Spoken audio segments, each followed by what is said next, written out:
Hungarian Prime Minister Viktor Orban on Friday commented on the upcoming German election and on the EU extension by 6 months of a raft of sanctions aimed at depriving Russia of funds to finance its war against Ukraine. According to Associated Press speaking on national radio, Orban blamed Brussels and its bureaucratic elite for what he described as the ruin of Germany. If European states do not stand on their feet, and if Brussels, its bureaucratic elite, continues to tell what Europe should do, then we can't predict anything good for the economies of major European countries, Orban said. Brussels is the one that actually ruins Germany. Europe's economy stagnated at the end of last year as its former growth engine, Germany, finished a second straight year of shrinking output.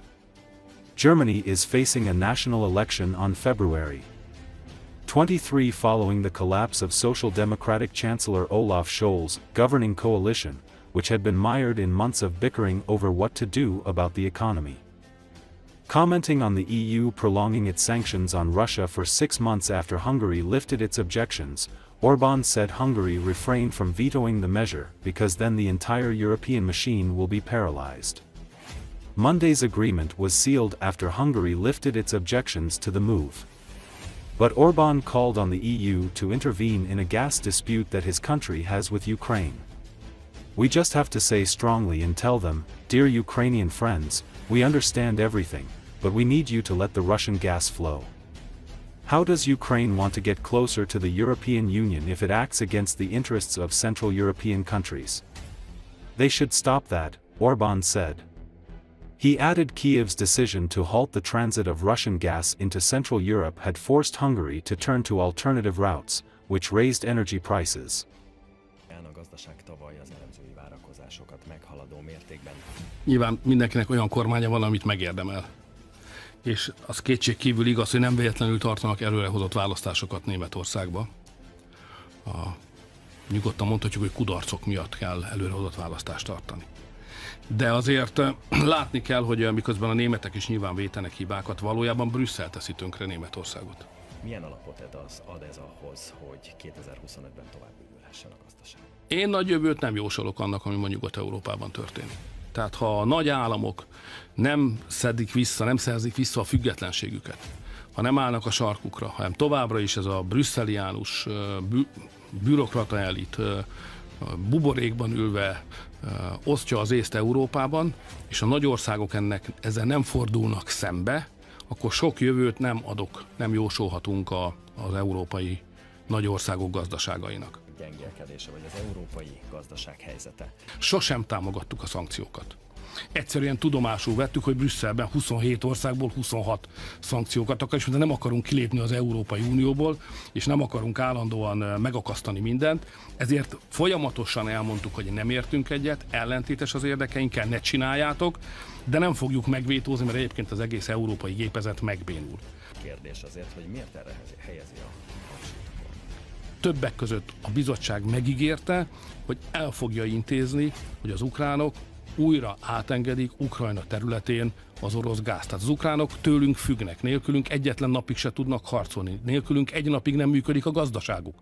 Csak a sarkunkra kell, és azt kell mondani, kedves ukrán barátok, mindent értünk, de nekünk ez kell. Engedjétek át az orosz gázt. Hogy akartok ti az Európai Unióhoz közelebb kerülni, ha kibabráltok egyébként a közép-európai országokkal? Hát álljon meg a menet. Ezt nekünk most ebben ilyen élességgel kellett fölvetnünk. Megkaptuk a garanciákat, értem a cinizmus meg a bizonytalanságot, bennem is fölmerül az a kérdés, hogy vajon be fogják-e tartani.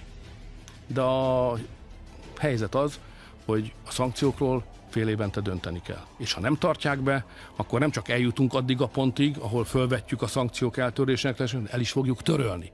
Tehát ha most ezt a bizottság nem tartja be, amiben megállapodtunk, akkor a szankcióknak vége lesz. Annak okairól és európai összefüggéseiről, valamint az Európai Unióval fennálló konfliktusokról is kérdeztem Orbán Viktor miniszterelnököt. Colombian President Gustavo Petro, on Wednesday criticized the deportation program instated by Donald Trump's second administration. According to Associated Press, his comments coincided with the third flight carrying Colombian deported immigrants landing in Bogotá.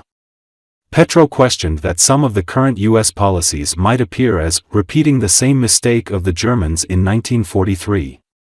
He also criticized deported children should not be considered criminals. A diplomatic spat between both countries sparked after 2 U.S. Air Force planes carrying Colombian deportees were not granted permission to land in Bogotá Sunday. Petro demanded that the U.S. authorities establish protocols to ensure dignified treatment when expelling migrants. Trump then called for a flurry of sanctions against Colombia.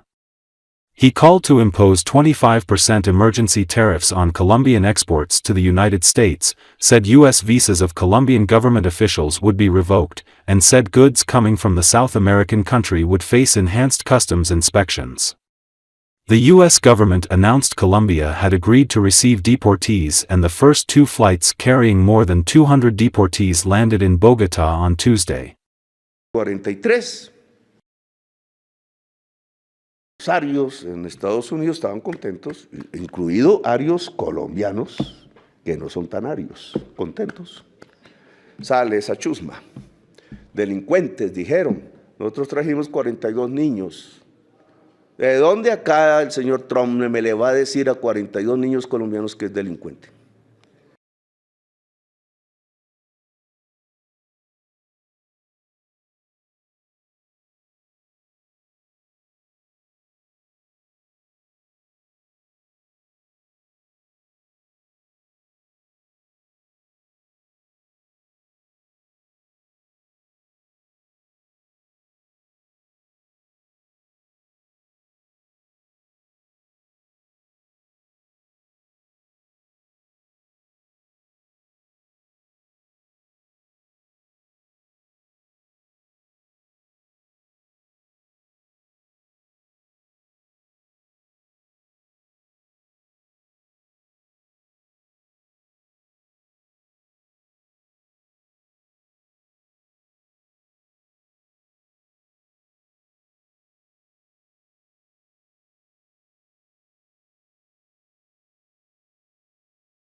Quitando esa nebulosa, hay una serie de lecciones que hay que aprender de ellos y de nosotros. De ellos supongo de que no tienen que sacar esposados las personas que desean sacar de su propio país. Allá habrá una discusión política sobre, por ejemplo, si no están repitiendo el mismo error de los alemanes en 1943. Los arios en Estados Unidos estaban contentos, incluido arios colombianos, que no son tan arios, contentos. Sale esa chusma.